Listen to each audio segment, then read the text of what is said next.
Hey, hey, hey, happy Wednesday. Come on in, pull up a chair. The Gaming Gang Dispatch is in the air.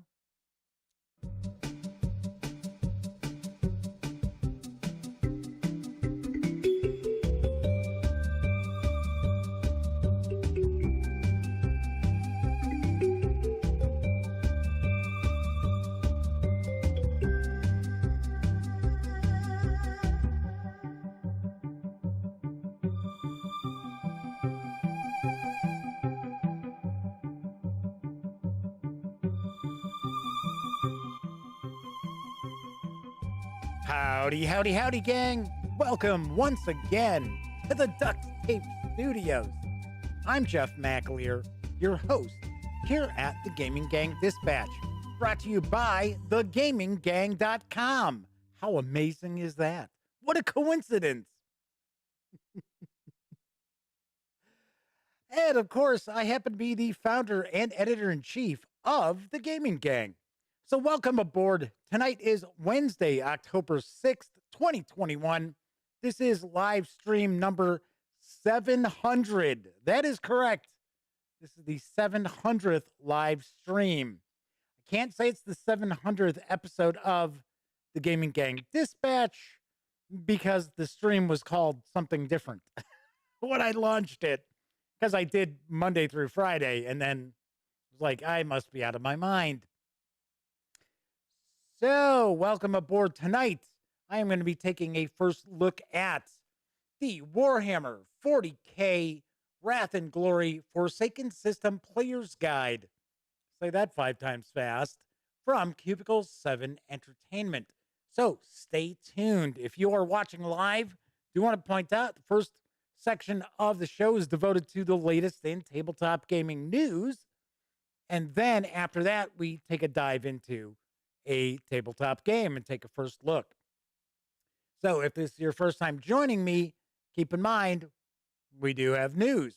If you're watching after the fact, also keep in mind that there are timestamps where you can jump ahead. If you are watching after the fact and you don't want to watch the latest tabletop gaming news, click on the show notes and you can jump right ahead. Should point out, if you like this video, by all means, please give it a quick thumbs up. Subscribe to the Gaming Gang channel if you haven't already. And if you do, ding that bell. It'll not only let you know when the dispatch airs live right here on YouTube, Monday, Tuesday, and Wednesday evenings at 7 p.m. Central. It'll also let you know when I upload other videos, such as yesterday's review of the Midgard World Book for 5e from Kobold Press. And yes, I was very impressed by this. It is excellent, top notch. So check out the review. Anyway, I should also point out that when you're not watching videos on the Gaming Gang channel, you should swing on over to thegaminggang.com for the latest in gaming news, reviews, and a whole lot more. You know the drill. Get your geek on at thegaminggang.com. Do want to point out, there are a lot of reviews that are written reviews, especially from Sammy Uhas, who covers a lot of role-playing games.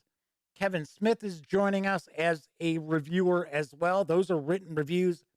If you never visit thegaminggang.com, you'll never see those reviews. Just pointing that out.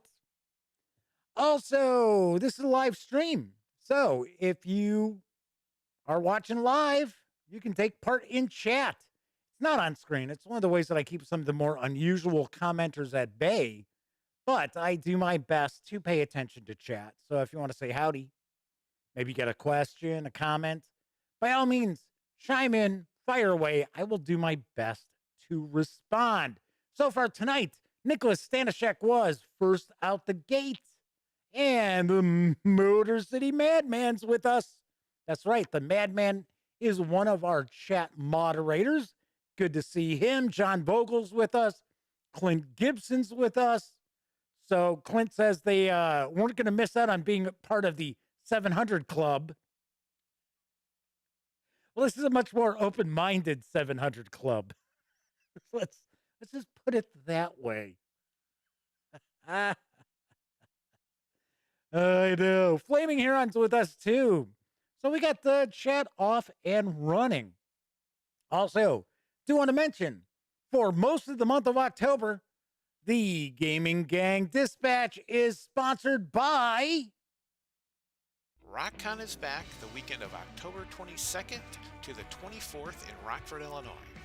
Come out for a great weekend of gaming, including historical, fantasy, and sci-fi miniatures, role-playing, war games, and a wide variety of games for the whole family. Buy and sell at the silent auction on Saturday. Vendors from around the region will be available for your shopping pleasure. Don't miss out on all the fun. Visit rock-con.com for details. That's right. RockCon has all the gaming you'll need. So you've got wargaming, miniatures games, board games, role-playing games, you name it, it's going on at RockCon, October 22nd through the 24th, which happens to be my birthday. And I'll be there. I will be hanging out at RockCon. I've got a room booked about 5 minutes away from the, it's not a convention center. It's like an event center. I forget the name of it. But, of course, go visit rock-con.com for all the info. All the gaming your friends will ever need, RockCon. Oh, wait, no, that's a different commercial. All right. So it's episode 700. I was like, what? I don't know. I got to be honest. I don't know if I ever thought I would do 700 streams. I don't know what to tell you. It was kind of funny. John S. had sent me a little message saying, yeah, just think, stream 650, you were considering kind of calling it a day. And that wasn't necessarily it. The way I kind of look at it is we're approaching 5,000 subscribers on the channel, which I know it's not that big a deal, but to me it's a big deal. But we don't get like 10% of our subscribers watching the live streams. Sometimes I wonder why people subscribe to the channel if they're not here to like watch videos. I don't know. I'm going to subscribe to Sports Illustrated, but I effing hate sports. But my point was, some of the live streams, we'd get to the point where we were getting like 70 views. And it was like, that's it. 70 views. We got like, at the time, like, 4,600 subscribers and we're getting like 70 views. It's like, I don't know. But we've actually been pulling pretty decent numbers lately for the live streams. So that's cool. All right. Omanal has joined us as well. Boris is with us. So Clint says, wish that they could share with all. Walking my dog, I came across 22 shaggy man's mushrooms. Eating them right now. So good. They're magical mushrooms, eh? Clint is tripping while he's watching the show. Man, I love games, man. So all right. Omanal is asking, how am I going to celebrate? I'm celebrating 700 shows by doing the 700th show. There you go. Clint says, no tripping. Yeah, sure. Like he would tell us. He'd be like, yeah, no magic mushrooms, no. Just hanging out here with my wife, Morgan Fairchild. Yeah, that's it. That's the ticket. So let's jump on into the news. Well, you know what? Before we jump into the news, I should probably remind everybody that we are in the midst of the Gaming Gang October Spooktacular 2021. Every day, you're going to find a brand new video on the gaminggang.com. And of course, that means it's on the Gaming Gang YouTube channel as well. Now, it could be a first look, like we're doing tonight during the live stream, could be a review. You never know. But each and every day, there will be at least one brand new video all throughout the month of October. Also, have to point out every evening at 9 p.m. Central, swing on over to thegaminggang.com because I'll be hosting a spooky old time radio show, which is destined to put a chill down your spine. Tonight is actually a really, really good episode. It is of a fantastic short story, probably one of the most famous short stories ever written by an American author. It is Shirley Jackson's The Lottery, which aired on NBC Presents Short Story from 1951. So if you're into, scary stuff and you just want to kind of get into the Halloween mood early, by all means, check out the old time radio shows I've been hosting because they're good ones. Tomorrow's a really good one too, but I'm not going to spoil what it is yet. All right. So now let's jump into the news because now available for pre-order from Stonemaier Games is Rolling Realms. Here's the scoop. In the early days of the coronavirus, a time of self-isolation for many people, Jamie decided to create an infinitely scaling roll and write game to teach and play with people around the world via Facebook Live. In Rolling Realms, players compete to earn the most stars in a series of mini games over 3 rounds. This is, well, what in the world? How did that happen? It's like, where did that pop up? That's for my next news piece. Boy, I'm telling you. I am telling you, this is some of these, all right, let me fix that. Okay. Sometimes I save these files into OBS Studio and it just doesn't play nice. I don't know. It's weird. All right. Anyway, Rolling Realms is a roll and write game, meaning that players will write on the game components during what is going on here? Another one. All right, I'm going to do this so that I know what's going on. Boy, I'm telling you that that horror game just does not want to stay put as the next news piece. Each turn, one player rolls 2 dice, and all players use the dice results on their realm cards to generate resources and earn stars. Rolling Realms plays with 1 to 6 players right out of the box in approximately 30 minutes. But you can combine multiple copies to play with any number of players. It can easily be played remotely over video conference or keeping in mind that only one player needs to be rolling the dice. Rolling Realms is, once again, for 1 to 6 players, ages 8 and up, plays in around 20 to 30 minutes. It does carry an MSRP of $20. I do not have a release date just yet, but it is available for pre-order if you happen to be a Stonemaier Games champion. I think that's the term. I think it's champion. It's $15. If not, it's got an MSRP of $20. Boris says the 1950s were the best. I don't know.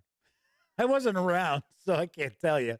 I do like old-time radio shows a lot. I used to actually run an old-time radio website way, way back in the day. So, Umanal is asking, find the serial killer in the video. There, yeah, okay, right. Right, exactly. Okay, next news piece. Arriving this month, just in time for Halloween, is, you guessed it, what we just kept seeing popping up before, Don't Look Back, which is from, come on, you. There we go. Man, there was just an update to the software that I use to do the stream, OBS Studio. And I don't know, it's kind of wacky. We had some issues yesterday with slides not being correct. And I went through all this stuff about an hour ago and it was all correct. So I don't know. Maybe it needs another update. Anyway, arriving this month in time for Halloween is Don't Look Back from Black Site Studios. And here's what I know. The sound of heavy footsteps moves closer and closer. See, now I'll give you an example. This is supposed to have 5 images. I saved 5 images. There are not 5 images popping up. It's only 1. So let's fix that. Like I said, I went through this earlier and made sure that I had everything right. And suddenly it's weird. It's almost as if, because I had this program open twice, and it's almost like it didn't save it from the second time. Weird. So Nicholas said that was a great price for, I would take a guess, he's talking about Rolling Realms. See, now look at this. This is super, super weird tonight. Let's take a look to see. Let me see something here. See, it's almost like it didn't overwrite the correct files is what's going on. Yeah, very, very strange.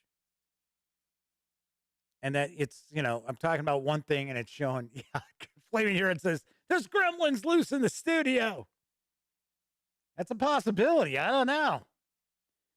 So, Black Site Studios is releasing Don't Look Back, the core game, just in time for Halloween. The sound of heavy footsteps moves closer and closer. You and your friends came here for some fun, but now you're fighting for your lives. Welcome to Don't Look Back. Written by Matthew Burns and published by Black Site Studios, Don't Look Back is a solo or cooperative tabletop miniatures game where you create a cinematic experience in a world of suspense and terror. Players control 4 heroes against a randomly generated AI killer on a 3x3 foot playing surface. Designed to be played in under an hour, this simple tabletop experience is perfect to play with friends or family. Fans of horror cinema will love recreating their favorite cinematic gore fests in this fast-paced and easy-to-learn game. Originally launched in August of 2020, Don't Look Back is now reprinting with a brand new box and improved components. This revised core set contains the core rules, rule booklet, miniatures, cards, and dice from the original set, but does not include the terrain. Don't Look Back, the core game, is for 1 to 4 players, ages 14 and up, and it carries an MSRP of $59.99. And this is supposed to be available next week. So if you are interested, you might want to check with your friendly local game store, or of course, go visit the Black Site Studios website. And yes, it is Black Site Studios, even though their web address is Black Site Studio. Kind of weird, kind of strange. So, discussion about gremlins. So Clint is talking about they got little gremlins that fit in watches. Now they're in computers. Omanel's pointing out not to feed them after midnight. Yes. Nick says Wizards of the Coast blamed goblins for their books being delayed. Maybe those goblins have invaded the duct tape studios too. No, I think those goblins commandeered shipping from China. I think that's what probably happened. Christopher Rush has joined us. Good to see you, Christopher. Thanks for hanging out with us. for live stream note number 700. Moving right along. Hey, speaking of Dungeons and Dragons, there's another Dungeons and Dragons PDF that has arrived to benefit Extra Life. Let's make sure that we don't have extra files popping up. No, we don't. Good deal. Anyway, this PDF is available over on DriveThruRPG. Here's the skinny on Minsk and Booze Journal of Villainy. From the Journal of the Legendary Ranger and his pet hamster. A century has passed since the Baalspawn fought over the legacy of their father, Baal, the Lord of Murder. Two heroes witnessed the epic struggle firsthand, the Ranger Minsk and his faithful companion, Boo. Minsk and Boo were able to track down old friends and hated enemies and find out what they've been up to over the past century.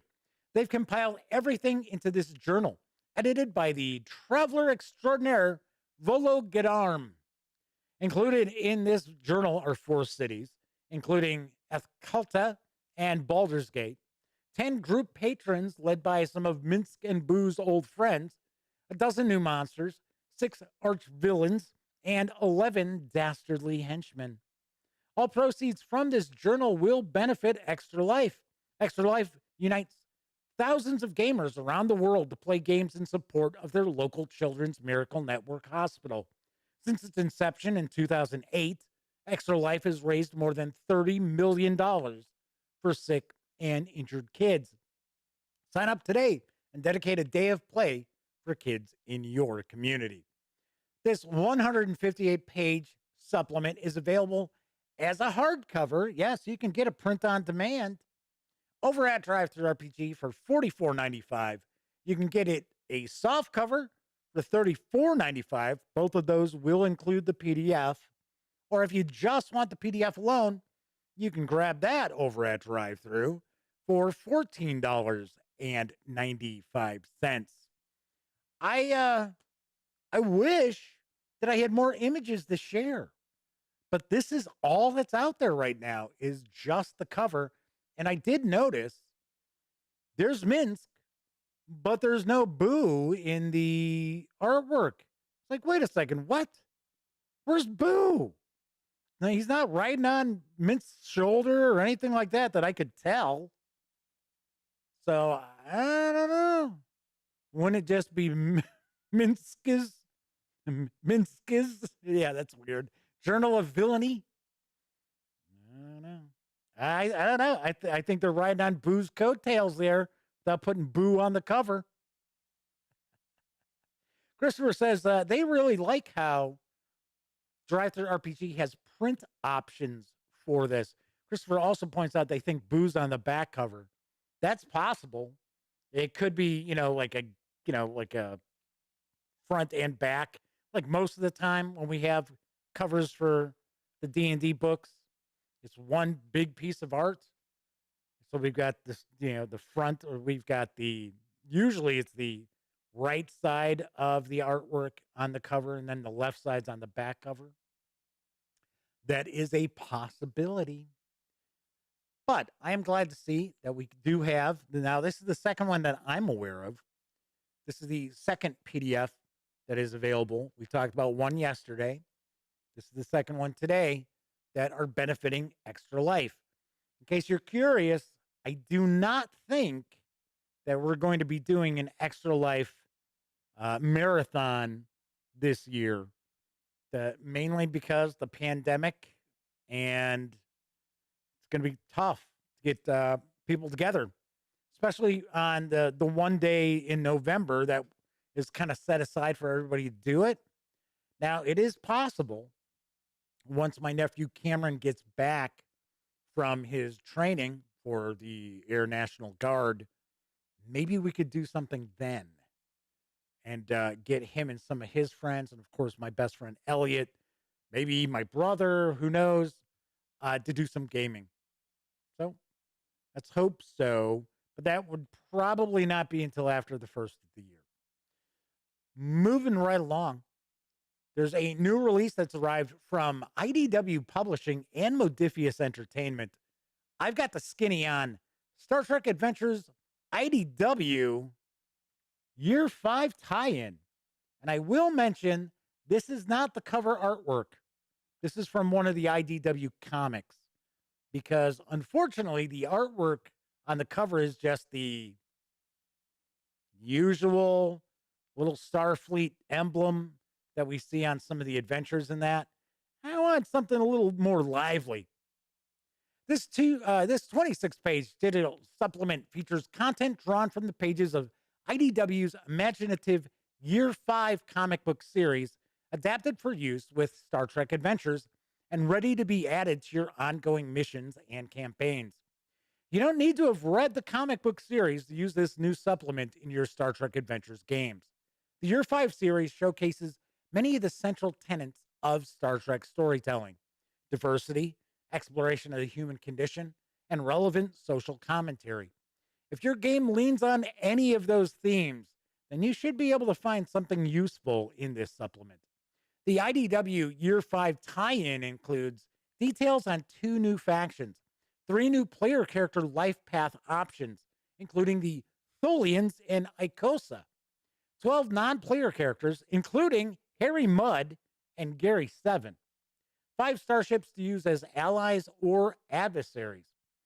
If you need a little more information about the Year 5 comic book series, the series goes beyond the canon established in the Star Trek television series and films to tell the story of the final year of the USS Enterprise's 5-year mission under the command of Captain James Tiberius Kirk.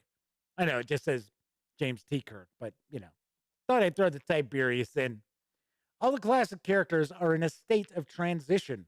They know the end of an era is approaching and are making plans for what they'll do after the conclusion of the mission. The series features imaginative new elements, as well as putting new spins on some classic species and characters. The 26-page PDF is available right now at DriveThruRPG for $4.99. I thought this was a very, very interesting to see Modiphius team up with IDW Publishing to do this. I have not read any of the Year 5. We do comic news every Sunday here on the Gaming Gang, or I should say on the Gaming Gang website. And I know we've had some covers from Year 5 when we have the posts of what's coming out that week for IDW. But I have not read any of it. But I have heard it's a really good series, especially if you're a Star Trek fan, if you're a Trekker. You will appreciate the comic series. I heard it's kind of like one of the best Star Trek comics that has ever been done because it really feels like Trek. All right. Clint says, more DLC? Come on, man. I've been hearing the rumors about 10 coin buying WotC, and that's why Hasbro put video games and digital content on them too, to appeal to them more. I don't know about that. I think that's just a rumor floating around. I don't think there's much to it. Then again, I could be completely wrong. And tomorrow there's an announcement that Dungeons and Dragons is sold. It's gone. Andy Sykes has joined us. Good to see you, Andy. Thanks for hanging out and chat with us. Andy points out they had the old FASA Star Trek. There were a few other clones around as well. Prime Directive. Yeah, that's one. The FASA Star Trek was pretty good. We played it. Elliot ran that. Not a ton, but a few times. In fact, one of his most famous games he ever ran was kind of a mashup with Star Trek and John Carpenter's The Thing. So it was this organism was taking over the crew in that. And it was one of these things where, there were, it was myself, Elliot's older brother, who was in his, late 20s, early 30s, his buddy, who was actually a gamer, and Elliot's brother's girlfriend. The funny thing is, Elliot's brother and his girlfriend had never played a role-playing game. And Elliot and Elliot's brother's friend convinced them into playing. And it was fun. We had a good time. It was very cool. I ended up, yes, being contaminated by the organism. But in true Star Trek fashion, we were all saved in the end. Okay, let's move on to my final news piece. Oh, actually, before I do, Christopher says, feels more like Trek. I'll check it out then. That Trek feeling is getting hard to find of late. What are you talking about? All the Star Trek shows? You don't think those have the Star Trek feel? Because I don't. Picard, a little bit new generation-ish, but more new generation movies. But Discovery, I think Discovery is a good show, but to me, that ain't Trek. That is not Star Trek in my book. All right. Moving right along. Now available in PDF from Northern Realms is the Grim Noir role-playing game. Here's the deets. An occult mystery role-playing game powered by the Gumshoe system. Grim Noir is a film noir RPG about occult mysteries and shady deals in dark alleys and glamorous restaurants. In Grim Noir, you take on the role of a group of detectives that gather clues in order to piece together a solution to the mystery your game master has created. In Grim Noir, mysteries have a supernatural or occult twist that makes them too dangerous for the city's regular police. But not for you. You are a Reaper. Take on the role of Reapers, people who have a special ability to see and take hold of souls. You can use this ability to gather clues from the dead or to sell the souls you gather for money. Jeez, what are you, a soul slaver? You can sell them for money, favors, or supernatural abilities. This will be both your strength and weakness. The power you gain through dealing souls will let you solve the dangerous cases you come across, but seeing the supernatural can strain your sanity. Can you balance between your normal life and the life of a Reaper? The renowned Gumshoe system is designed for playing investigative role-playing games, allowing the players to focus on the story rather than worry about whether their characters can find the clues to advance the plot. Grim Noir uses this established rule system and builds on top of it some new mechanics that are specifically made for this game.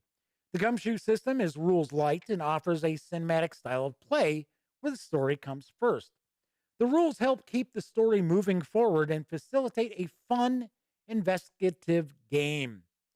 The investigative abilities, such as interrogation, evidence collection, and occult studies, allow your investigators to find clues that push the story forward.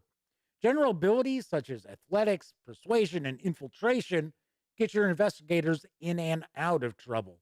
The game also uses a stability mechanic, which is used to measure your investigators' mental fortitude against experiencing the occult horrors of Grim Noir. As Reapers, you're able to capture souls of the dead and question them to gather evidence and clues normal detectives could never get their hands on. Alternatively, you can sell the souls of agents of heaven and hell in order to gain supernatural powers that will help you survive the spiral of doom you will eventually descend into. The game features over 10 supernatural powers for the players to gain. That sounds weird, doesn't it? Over 10. Why didn't they just give us a number like 11? Each one giving a new way of approaching investigation or dealing with any threats the players may face, whether they are mundane or supernatural.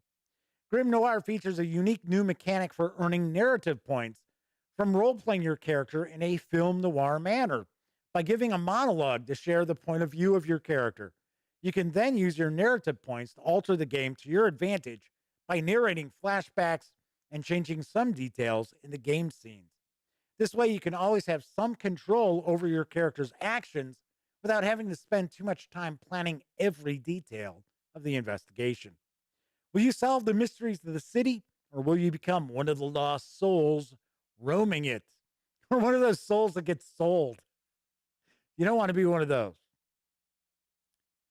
The 208-page PDF of Grim Noir is available over at DriveThruRPG for $19.99. it is also available as a hardcover from DriveThru, and that can be had for $39.99. I wish I had, once again, more images to show outside of just the cover of this book. Now, there is a free adventure for Grim Noir that's available as well. I downloaded that and I thought, well, if there's some images in it, I'll use it. There weren't really. I think there was one. I was like, well, it's kind of silly to have one piece of art and then the cover just going back and forth. But this does sound pretty interesting. And it is not from Pelgrane Press. This is only the second role-playing game that I'm aware of that utilizes the gumshoe system that's not from Pelgrane Press.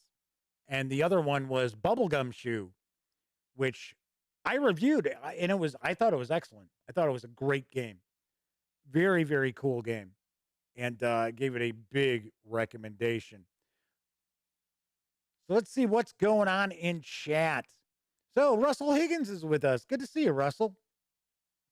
So Russell says they're not a fan of any Modiphius publications. There's no IP they won't tackle, though. I don't know. I don't have a beef with Modiphius. I mean, Fallout, yeah. It's sort of like... Christopher says the Dune 2D20 game has been a lot of fun for their players. Super light in combat. They like the Noble House management material. Good deal. So Flaming Heron says, see what you got me doing, Jeff? I'm looking at my DriveThruRPG wish list and found a few titles on sale which I didn't know about. Remember, this month will bring the Halloween treats from the One Bookshelf sites. Once those go live, I usually track down to see what we've got, and then I'll publish it. And there are usually some really good freebies. DriveThruRPG usually has at least one really cool, major core book that's available, as a free download. But you got to go find the little pumpkins and, candy and witches' hats and bats and stuff like that. So remember, that's this month. They used to actually launch it the first couple of days of October. In the past couple of years, it's more along the lines of the week before Halloween is when they launched that. Keldon has joined us. And Chad, welcome aboard. Good to see you. So I was just talking about DriveThruRPG, and of course, the Gaming Gang, thus the Dispatch, are affiliated with the One Bookshelf sites, or I should say is affiliated, singular, with the One Bookshelf site. So if you are going to visit, say, DriveThruRPG, please stop by thegaminggang.com first. Click on one of our banner ads, and that way, if you happen to make a purchase, I get a little portion of that sale. And all those nickels, dimes, and quarters really do add up and help keep thegaminggang.com around. I mention it all the time on a monthly basis. Normally, our little affiliate links bring in enough to keep the pay for the hosting of the website. And as I point out, we do not have cheap GoDaddy hosting. Can't have 1 million unique visitors a year on GoDaddy cheapo hosting. So, also, if you like the Gaming Gang, if you dig the website, if you like the channel, if you enjoyed the stream, then by all means, you can feel free to buy me a cup of coffee or a bottle of soda through paypal.me/The Gaming Gang. Big thanks to John Sokolowski, who just recently made a contribution. Much appreciated. Thank you very much. And they were the one who pointed out, if you were watching right at the beginning of the stream, that when I was on number 650, I was kind of like, I don't know. I don't know how much longer I might be doing this. But we did talk about that. The Madman says, Flaming Heron, you just had to mention titles on sale, didn't you? I know what I'll be doing after the show. Clicking that link on the Gaming Gang website and emptying his wish list. Yes, thegaminggang.com. Kabuki Kid is with us. Good to see Double K in the house. So tonight, I am going to be taking a first look at the Warhammer 40K Forsaken System Player's Guide from Cubicle 7 Entertainment. But first, I am going to grab a sip of Diet Right, because that is my cola of choice. No caffeine, no sugar, no sodium. Anyway, tonight we're taking a look at Warhammer 40K Forsaken System Player's Guide from Cubicle 7 Entertainment. Sourcebooks written by Tim Cox, Michael Duxbury, Jeff Hall, Jim Huckleberry, Jordan Goldfarb, and Thurston Hillman, with artwork provided by Helge C. Balzer, Tariq Baskeen. Sorry, I'm going to mispronounce a bunch of these. J.G. O'Donohue, Bartholomew Federic, Daniel Kovacs, Sam Manley, Felix Tisch, E.H. Ray, Stefan Story Killinger, Ristic. Story Killinger. I don't know what that's supposed to represent. Simon Simon V. We'll just go Simon V because it's really long. And Wesley Gardner. The 144-page hardcover carries an MSRP of $39.99. You can grab the PDF over at DriveThruRPG for $19.99. Flaming Heron says, now you're making some of those names up, surely. Yes, with artwork provided by Rufus T. Firefly. Christopher says, the Emperor protects. That's pretty funny. All right, yes, Rufus T. Firefly. All right, quickly, who out there can tell me what movie that name is from? Well, you're working on that. Oh, now they're going to go Google it. I was hoping somebody would know off the top of their head. I know what movie it is. It's one of my favorites. It's an old movie, too. Old black and white film. Let's jump on over to the other camera. 245 Trioxin has arrived. He says, Devil's Rejects. No, it's a comedy. It is a comedy. So swinging on over to the other camera. Here we've got, oh, what the hell? I'm telling you, something is very wrong with this new. Let's go back here. I'm going to turn the camera off. Turn it back on. Because the weird thing is, I've got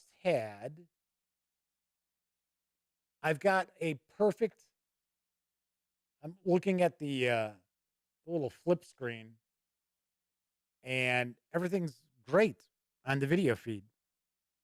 So let's try it. Let's see what we get. Nope.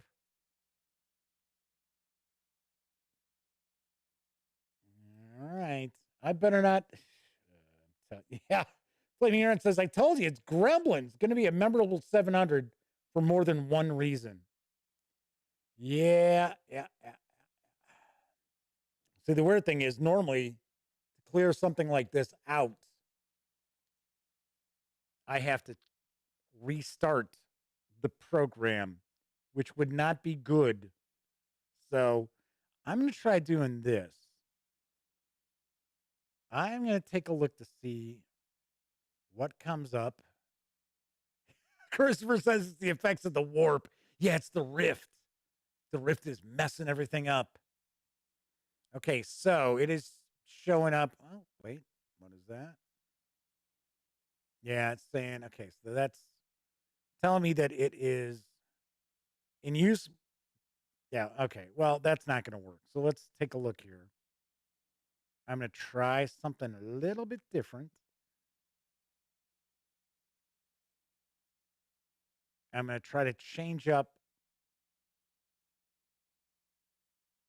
what. Okay. So got rid of that.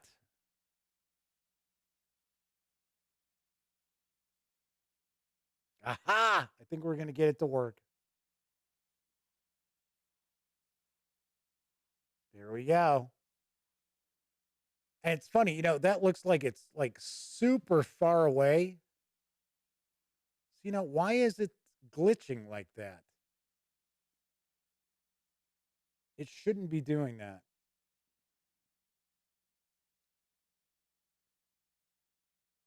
I'm just double check. Ghost in the machine, says Boris. Yeah, this is weird. This is kind of weird. All right, so nope. See, it's doing it again. All right, so hang on. We're okay. Because I'm just gonna do the same thing I did before. I'm gonna turn this off. I'm gonna unplug that and then plug it back in.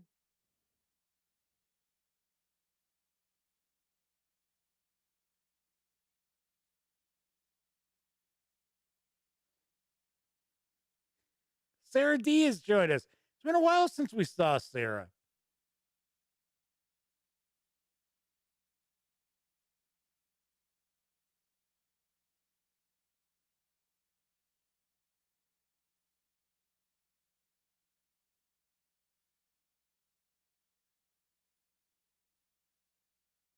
All right, so knock on wood, we are not seeing a bunch of glitching. So there we go. Kabuki Kid's like, we'll do it live. Right. Right. Flaming Ren says, don't want to jinx it, but it looks good. Hey, at least we didn't have to shut down the program and restart it because that would have ended the stream and then we'd have to get around that. Omanal says, I come for the games, but stay for the glitches. It's got to be this new edition of the software. And funny thing is, there's Windows 11 is out. I updated my laptop. I'm like, okay, well, I'm going to update the computer down here in the Duct Tape Studios, but not until like I don't have any shows to do for a few days. Because you know what happens then? All right, we're going to dive into Warhammer 40K Roleplay Wrath and Glory, the Forsaken System Player's Guide. Explore a system forsaken by the Great Rift. Cut off from the might of the Imperium by the Great Rift, and beset on all sides by the demonic forces that emerged from the tear in reality, the Gilead system stands as a bastion of faith in the Emperor. Unable to call for reinforcements or escape the system, the citizens of these planets fight to preserve the Imperial Creed as they battle back the vile Xenos, corrupted renegades, and foul demons that assail them. This print is actually really small in the back here. So it's going to talk about what we've got in the book, but we're taking a look anyway, so let's just dive on in. So, few things to point out. I'm going to stay picture in picture up here. And I am not going to take a peek at each and every page. We're going to just kind of page through, get a feel for what this book is. This is not a review. I have not looked at this. This is the first time I've cracked this open. I know sometimes people think, oh, it's a review. No, it can't be a review. I haven't read it. There will be a review. So stay tuned.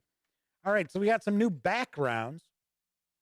So it says, using this book, the Forsaken System Player's Guide is a useful resource for players and game masters of Warhammer 40K Roleplay Wrath and Glory. Packed with fascinating facts on the Gilead system's people, places, and organizations. It's a perfect guide to enhance your enjoyment of Wrath and Glory. And this is a player-facing book.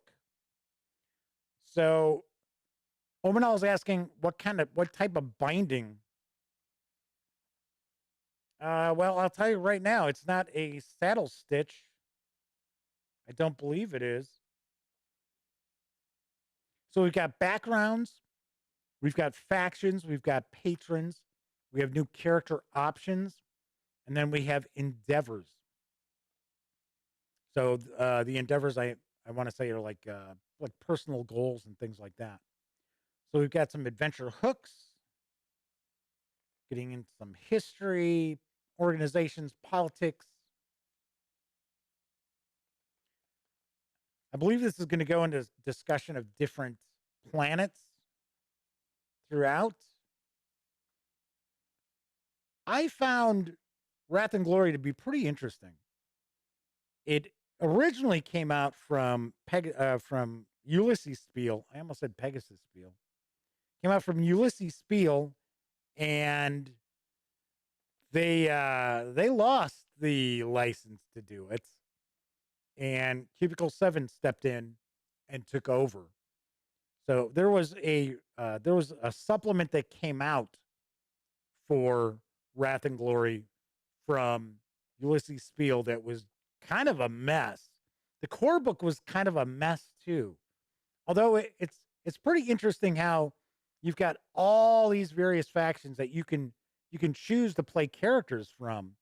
So it's not everybody is a Space Marine, not everybody is Imperial Guard, not everybody is Eldar. You can even be orcs. So because you're all battling against the forces of chaos. So Nicholas says it looks like it lays flat very good. Well, there you go. That's it laying flat. So yeah, so this section here is pretty much breaking down various different planets that are in the system. We got history, organizations, and politics. So that's what we've got throughout that. And it looks like each of the planets gets an adventure hook. Then we got factions. None can survive the dangers of the 45th. English, Jeff. English. Kevin R. Smith has joined us. Good to see you, Kevin. Kevin says, so they decided to create a setting where you don't need to know all the lore of the Imperium to play. Yes, that is the case, because it's only the one system that everything takes place in, the Gilead system, or Gilead, however you want to pronounce it.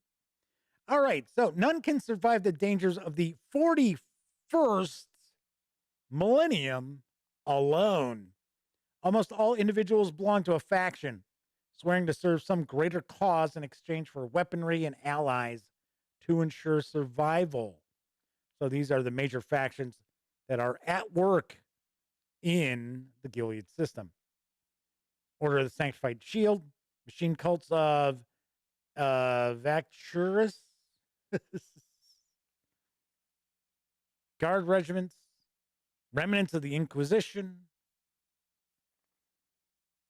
the Veronius Dynasty, I guess we'll say that, the Absolvers, the Administratum, Craft Worlders, there's the Eldar, Green Steel Corsairs, more Eldar there, the Blood Axes, there we go, there's the Orcs, Traders of the Rift, I'm taking a guess that's Chaos. And then we get some patrons. So these are giving me some NPCs that game masters can utilize to bring into their campaigns. I gotta say, this is kind of odd that this is player facing with this kind of info. Usually this kind of info is more game master focused. So Christopher says, imagine working with Eldar and Orcs. After the mission, you get a nice visit from the Inquisition. Well, but the problem is with that is that this system is completely cut off. The Chaos Rift has opened up, and that's why you've got all these various different factions kind of thrown together, and they're battling the forces of chaos. So that's one of the things I thought was rather interesting.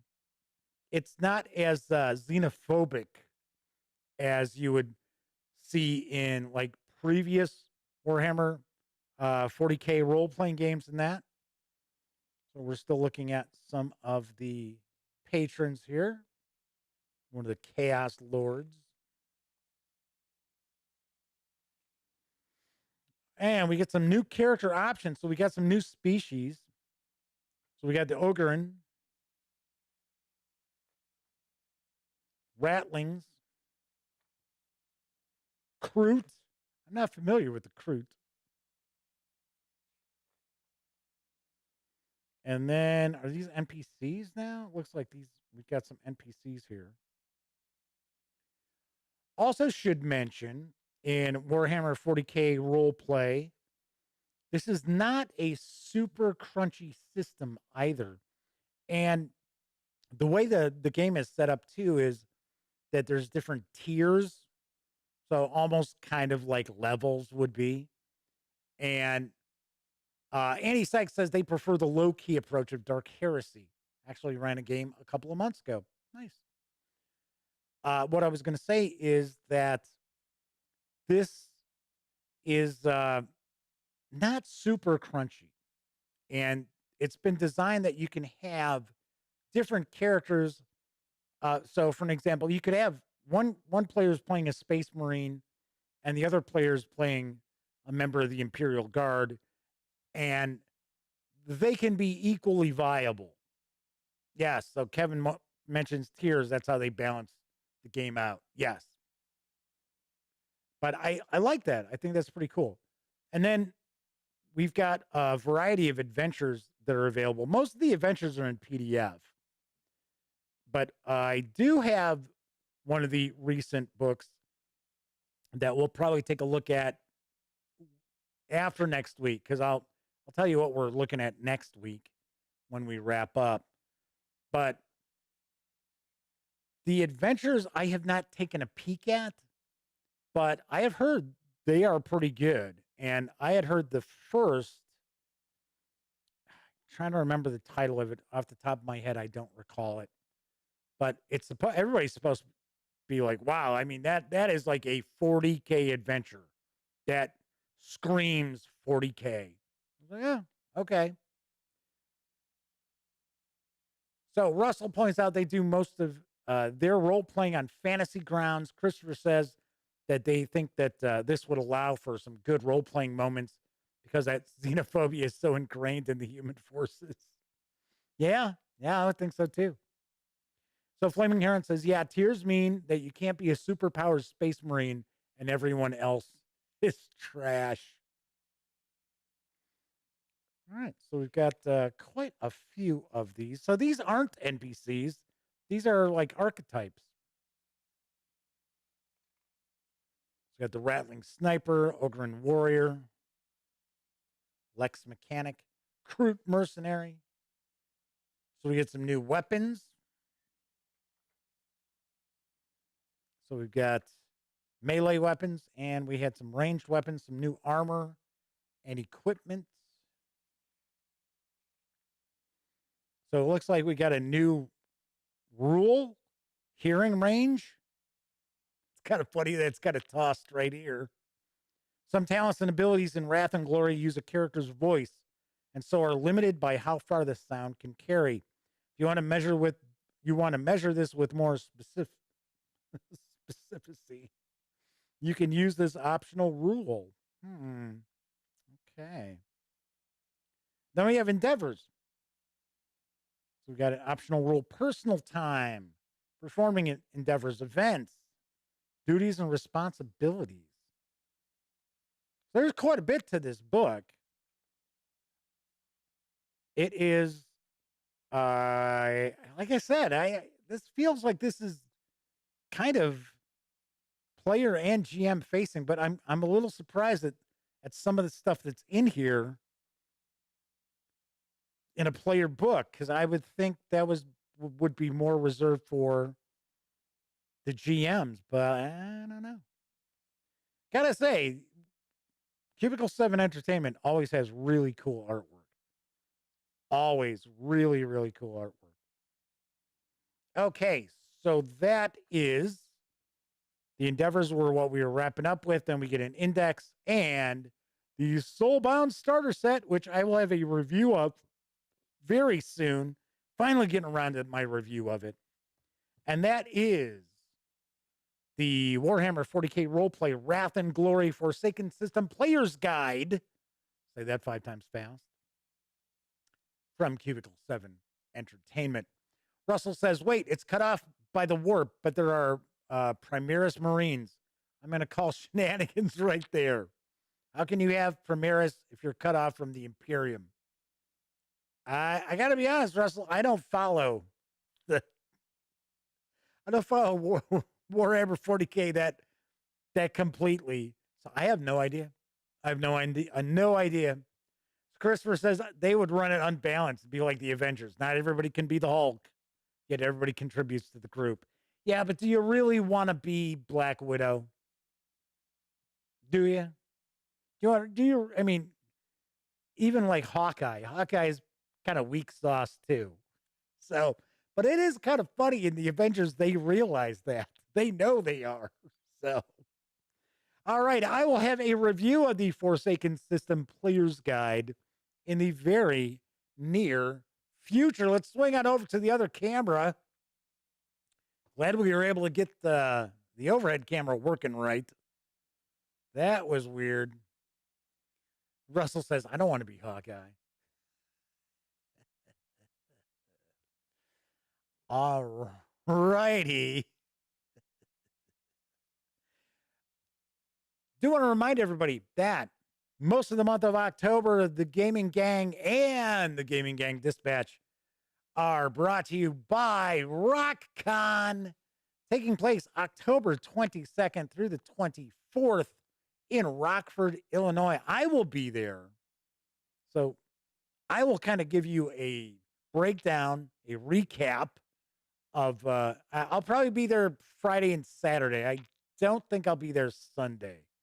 I think I will just check out of the hotel and head back home because it's about an hour and a half away from where I live. But I will give you the lowdown on RockCon once I return. So wanted to talk about what's coming up on next week's episodes because I got a bunch of stuff today. I got loads of goodies. So I received from Osprey Games, I got Heirs to Heresy, which is their new role-playing game from Alan Barr, who, if I remember correctly, isn't Gallant Knight Games, isn't that Alan's company? So I'm kind of surprised that this is with Osprey, but I know he's published some stuff with other publishers before. But this is a role-playing game about the Knights Templar. And it's supposed to be, I guess you're trying to escape from the forces of the Pope, but there's magic and stuff like that. Seems kind of interesting. So I am going to be sharing a look at this once again, probably after next week. So Flaming Heron says that Wrath and Glory is one of their favorite, I think he's saying Wrath and Glory is one of his favorite 40K systems. Still enjoy Death Watch, but yes, there you go. Wrath and Glory is quickly becoming my favorite. It helps that it's Cubicle 7. It really does. Because very rarely do you run across anything that's just crap from Cubicle 7 Entertainment. Some things may not be your bag of tricks. Hey, we understand that. But you never run across anything that's just like, wow, that was just slapped together crap. I know people get upset that sometimes Cubicle 7, maybe not sometimes, usually Cubicle 7 will release the PDFs and there's still some tweaking to be done. And it's a PDF. Just download and upload a PDF.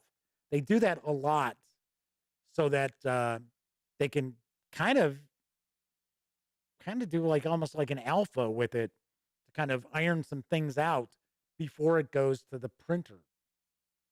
So when you get the published book, usually you're not going to run across too many problems with that. So I received a box today from the fine folks over at Paizo Inc., and it includes everything that's coming out in the month of October for both Pathfinder and Starfinder. So I wanted to share what I've got And it's like, wow, this is how things are going to be, at least as far as I understand, going forward with Paizo. So we've got some flip tiles. So it's the Fortress Walls and Towers expansion. We got Starfinder flip tiles, Alien Planet Ruins expansion, which of course I don't have the core. So, yeah, it's all right. We've got the Space Colony flip mat for Starfinder, the Tech Revolution Pawn Collection for Starfinder. Later on tonight, Sammy's review of Starfinder Tech Revolution will be up, so keep that in mind. So we've got these pawns. We have part 3 of the Strength of Thousands, which is Hurricane's Howl, as well as part 4 of Strength of Thousands for Pathfinder. And this is Secrets of the Temple City. So we've got 2 Pathfinder adventure releases in the adventure path in October. One of the reasons is November is pretty quiet. November is going to be pretty quiet from Paizo. We also have part 2 of the Horizons of the Vast adventure path for Starfinder, and this is Serpents in the Cradle. So we've got that. And we also have, this is what we're going to take a look at on Monday. So all next week is going to be Paizo week. So on Monday's show, we're going to take a look at Guns and Gear for Pathfinder 2nd Edition. I know there are a lot of people who are looking forward to this. We're going to take a peek. I believe all of these items are hitting stores on the 20th. So we've got these early. So we're going to take a look at this on Monday. Then on Tuesday, we're going to take a look at Lost Omens Grand Bazaar. So this is another news supplement. And then on Wednesday, and I am so glad that Paizo used different artwork than what they had been sharing, because the artwork was pretty lame. The standalone adventure, Knights of the Gray Death. And this sounds like this is probably sort of a, I don't know, like Mask of the Red Death kind of adventure. Might be perfect for Halloween. And there is also a flip mat for it. So we will take a look at that as well. That'll be on Wednesday's show. So all of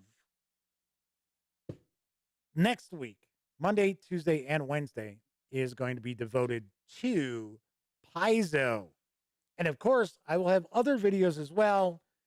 I think what I'm going to try to do is I think I'm just going to do one video that looks at like the accessories. Because to me, it's silly for me to be like, oh yeah, hey, I'm shooting a video for this. Enjoy that 5-minute video. Thank you. Omanal says Paizo is going full bore. Yeah, this month they really are. But like I said, November is very, very quiet for Paizo. That's why I think they were kind of stocking up. So there's some discussion about Starfinder. And who was? I think it was Clint. I think Clint was saying that they need, yeah, there you go. I really need to check out Starfinder. It seems like it'd be right up my alley. Here's what I recommend you do. This is just Jeff's personal recommendation. Pick up the PDF for the starter box for Starfinder. Or go pick up the starter box itself, because the starter box, if I remember correctly, I think it's, if I remember right, I think it's $30. So it's not a crazy amount, and it's jam-packed with stuff. It's got essentially a rule book that is going to cover a lot of bases. It reminds me a little bit like the Call of Cthulhu starter set, which doesn't have a ton of rules, but you can effectively run Call of Cthulhu adventures with a starter set for the most part. And it's got the pawns, it's got standees, it's got an adventure, it's got dice. course, I know you don't need dice, but that would be my recommendation. If you want to just, shell out just a handful of bucks, I think the starter set PDF is like $10. I think it's one of those Paizo releases where what Paizo likes to do with their core stuff is they like to have the PDFs like a lot lower than the physical books. So, like, as an example, usually, like, let's say a Pathfinder Adventure Path chapter is usually $24.95, and the PDF is 17. I think it's 99. So not a huge difference, but you'll see some core books, they'll be like $39.99, and the PDF is $9.99 or $12.99. So they really kind of look to try to get a good deal on the PDFs. And of course, then you got pocket editions too. Some of the books that are coming out now, the pocket editions are coming out at the same time the full-size books are coming out. So something to keep in mind. Christopher says they truly wish that Paizo would print more complete adventure paths like the Rune Lord's hardback book. This 6-book monthly trickle feed is too slow for my group. We game multiple times a week. I could understand that. I could see that.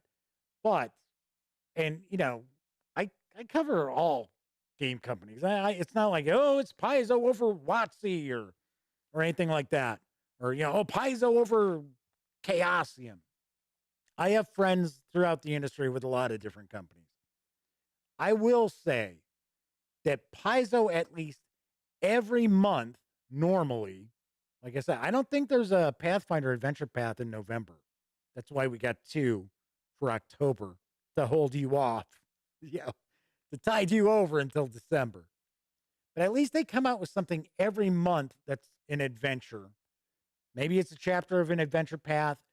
Once again, this month we have a full-fledged standalone adventure, The Night of the Grey Death. So I appreciate that a lot because if you look at it, Wizards of the Coast. And now, of course, we are seeing more releases from Wizards of the Coast. They're increasing the number of releases in a calendar year. That is their game plan. But still, you get, an adventure book. It might be 4 months. It could be 6 months. Might be longer. It used to be a little bit longer with 5th edition. You're sitting around waiting for more adventures to come out. So I do like the fact that Paizo does this with both Pathfinder and Starfinder as well. So 245 Triaxon says they're doing a hardcover update to Kingmaker for 2nd edition. Yes, heard about that. Christopher points out that the recent Call of Cthulhu starter set is amazing. I completely agree. Do want to mention, I don't know if I pointed this out, I have the 2nd edition of Harlem Unbound from Chaosium. I picked it, well, I didn't pick it up. I got it from Rick Meintz when I was at Gen Con. So that review's coming. We'll do a first look at that. I'm going to make sure we get a first look at that before Halloween. I got a lot of stuff.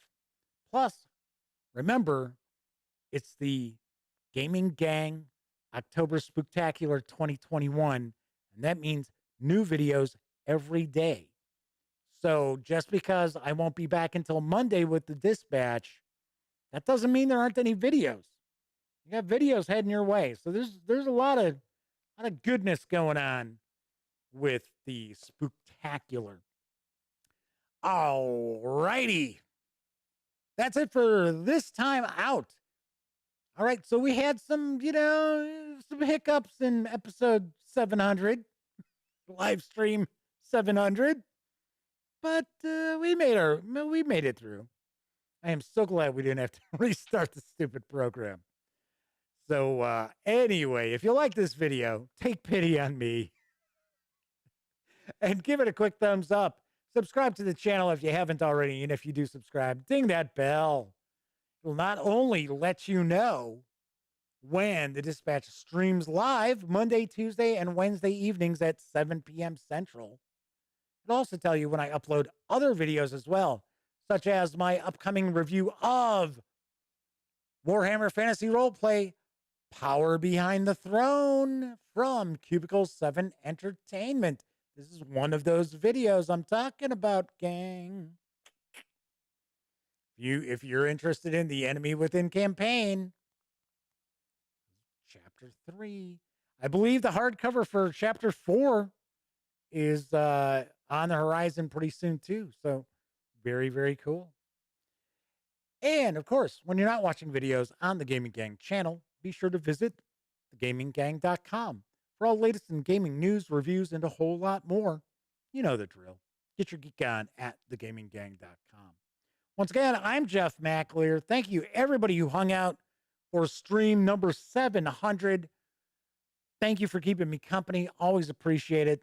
Good to see some faces we haven't seen in a little while, as well as the folks that are here pretty much every stream. Always appreciate it. Also know a lot of folks out there, they don't have an opportunity to watch this live. So if you are watching after the fact, thank you as well. Really do appreciate it. Anybody who takes time out to watch any of the videos on the Gaming Gang, you get a thumbs up from me. So everybody enjoy the rest of the week. Have a great weekend. I will be back on Monday. Once again, we are going to be taking a look at guns and gear for Pathfinder. This is a supplement I know a lot of people are looking forward to. It's got new equipment. It's got 2 new classes as well. So we are going to take a peek on Monday. And until then, here's hoping each and every one of you have an opportunity to enjoy some really great gaming with your own gang. See you Monday.